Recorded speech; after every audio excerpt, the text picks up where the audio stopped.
Hi, this is Kerry Artek with Wicked Stocks, bringing you your daily Tesla report for Thursday, August 24th, 2023. Before we click through all the charts, as usual, just want to encourage you to please click like if you haven't already. Share the content with friends and colleagues. Become a Wicked Stocks, YouTube channel subscriber, follower, what have you. And please check out wickedstocks.com, where we offer a full suite of both daily and weekly analytical videos, just like the Tesla report. Daily analysis in the SPY and the Triple Q, weekly analysis in the S&P 500, NASDAQ 100, and the long bond ETF, the TLT, as well as 2 individual stock picks a week that you never see on YouTube that cater to the 3 to 5 week swing trader out to the 3 to 5 month near-term investor. We're always looking for 20% moves on those underlying stocks at least. And we also offer a 5-day free trial up front. So, you can sign up for wickedstocks.com, check it out for 5 days, everything I just mentioned. And if you don't like what you see, you can bow out at no cost to you whatsoever. So on with the charts. Let's jump to this weekly chart. This is the big picture. We'll work our way into the day itself. Just about 6 weeks ago, after having tested it for about a month, we backed away from that 302.97 channel top. That's almost now a year. Well, no, not a year. Sorry. Back to the January low. So 6-8 months in the making. It was considered a 2 to 3 month target when we closed above the 173.86 longer term channel top about 3-4 months ago. We tested 302.97.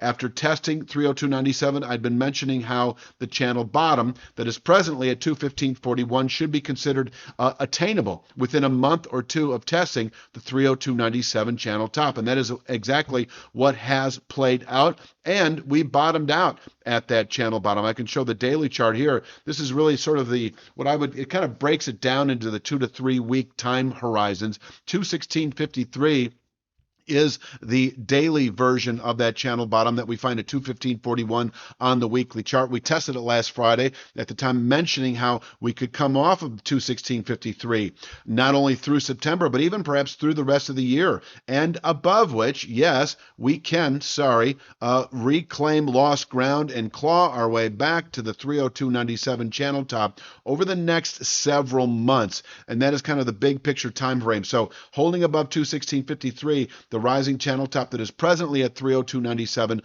considered a realistic 2 to 3 month objective.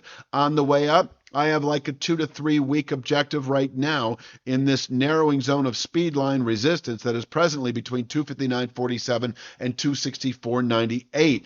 I think that is realistic over the next 2 to 3 weeks. And if we happen to close today above 242.82, by the end of next week, over the next 3 to 5 days. So 242.82, we're kind of jumping into the day itself and through the rest of the week. 242.82, this descending channel top, able to contain weekly buying pressures through the rest of the week. And from here, we can fall off to 216.53 again by the end of next week. We could fill this wedge out through next week. Once again, closing above 242.82 does signal continued gains into, I'm just going to call it the low 260s by the end of next week or sooner. 259.47 is that long-term speed line projected off the January low that we settled below a couple of weeks ago that then indicated 216.53 pretty clearly as a 2 to 3 week target. That target was met, and now we can retrace back to that speed line at 259.47, which is presently coinciding roughly with a new descending 2/3 speed line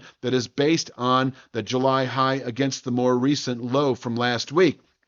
It is trend defining 264.98 as we move into September trade. We can top out in I'm just going to call it the low 260s into later September, and from here fall back to 216.53 within 2 to 3 weeks. And that's obviously just kind of the way the markets behave. They come off a long-term support level, they tag near-term resistance, they back off to long-term support again, they close above near-term resistance, they tag mid-term resistance in the low 260s, back away for more than a week, possibly several weeks, back to long-term support that is climbing and will be in the 220s before we know it. And once again, it would be a settlement above 264.98 that would signal that 302.97 longer-term channel top here within another 3 to 5 weeks or so of closing above 264.98. And once again, 302.97 is considered a 2 to 3 month target anyway, above 216.53. We're just breaking it down into the different time horizons,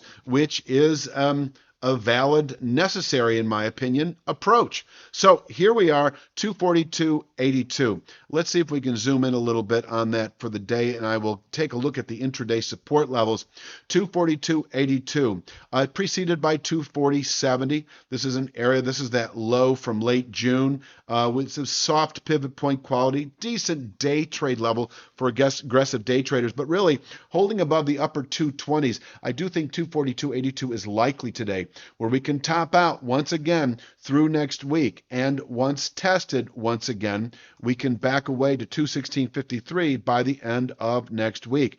And once again, if we close above 242.82, that maintains an aggressive recovery dynamic into next week. The following 3 to 5 days then in reach of this 59.47 to 64.98 narrowing zone of meaningful midterm resistance. Now, go back to the downside. Actually, let me continue with, if we push above 242.82, 251.80 is attainable today, and that's right about here on the chart. So that is in reach. I believe it is this low here back in later July. So that would be the intraday target if we push through 242.82. And once again, last time I will say it, is if we close above 242.82, 3 to 5 day swing traders go long, stay long into the low 260s by the end of next week. 3 to 5 day swing traders can also play the short side at 242.82. For once tested, we can once again fall back to 216.53